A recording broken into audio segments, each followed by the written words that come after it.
Hello दोस्तों, आज की हमारी कहानी है कौवे को मिला सबक। दोस्तों, आज की हमारी इस कहानी में है एक घमंडी कौवा और दयालु राजहंस।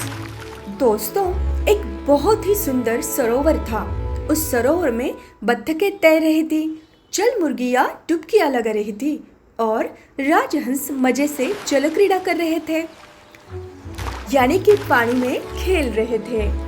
उसी सरोवर के किनारे एक विशाल पेड़ था जिस पर एक कौवा रहता था।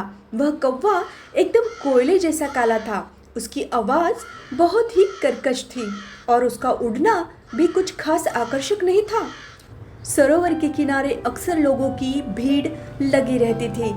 राजहंस को देखकर लोग कहते, देखो, ये कितना सफेद है, ये हंस कितना सुंदर लग रहा है। हाँ, ये बहुत सुंदर है।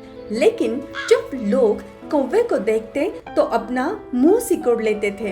यह देखकर कौवे को राजहंस से जलन होने लगी। वह मन ही मन में चिढ़ने लगा। उसने ठान लिया, मैं इस हंस को दिखाऊंगा कि मैं किसी से कम नहीं हूँ, किसी से कम नहीं हूँ। एक दिन वह एक राजहंस के पास गया और बोला, चलो हम उड़ने की शर्त लगाते हैं।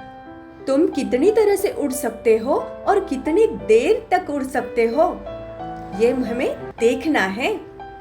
राजहंस ने शांति से उत्तर दिया, अरे हमें शर्त लगाने की क्या जरूरत है? मुझे तुम्हारी तरह उड़ने के अलग अलग तरीके नहीं आते। हमें तो बस एक ही तरह से उड़ना आता है। कौवा अकड़ कर बोला, ऐसे कैसे चलेगा? दुनिया को पता तो चलना चाहिए कि हम दोनों में से बेहतर कौन उड़ता है। हम दोनों में कौन श्रेष्ठ है, इसका फैसला होकर ही रहेगा। राजहंस मान गया और बोला, ठीक है, चलो शुरू करते हैं। दोनों ने उड़ना शुरू किया। राजहंस को कितनी भी ऊंचाई पर उड़ने में कोई दिक्कत नहीं थी, लेकिन कौवा बस उतनी ही ऊंचाई पर उड़ रहा था जहां वह रोज उड़ता था। कौवे को लगा कि राजहंस उससे ऊंचा नहीं उड़ पाएगा। फिर कौवा बोला, अब मैं तुम्हें उड़ने के अलग अलग तरीके दिखाता हूँ। ऐसा कहकर उसने अपनी पूरी ताकत झोंक दी और कई तरह के पैंतरे दिखाने लगा। राजहंस ने बस इतना कहा, मुझे तो उड़ने का एक ही तरीका पता है, और वह धीरे धीरे आसमान में बहुत ऊंचा उड़ने लगा। कौवा भी उसे हराने की होड़ में अपनी पूरी शक्ति लगाकर ऊंचा उड़ने की कोशिश करने लगा।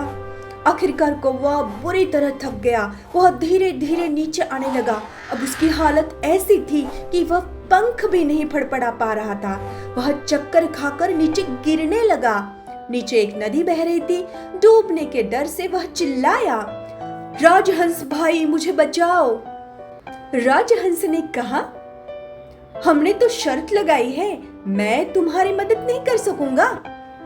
कौवा गिड़गिड़ाते हुए बोला, अरे भाई, शर्त भूल जाओ और मेरी जान बचाओ, वरना मैं इस नदी में डूबकर मर जाऊंगा।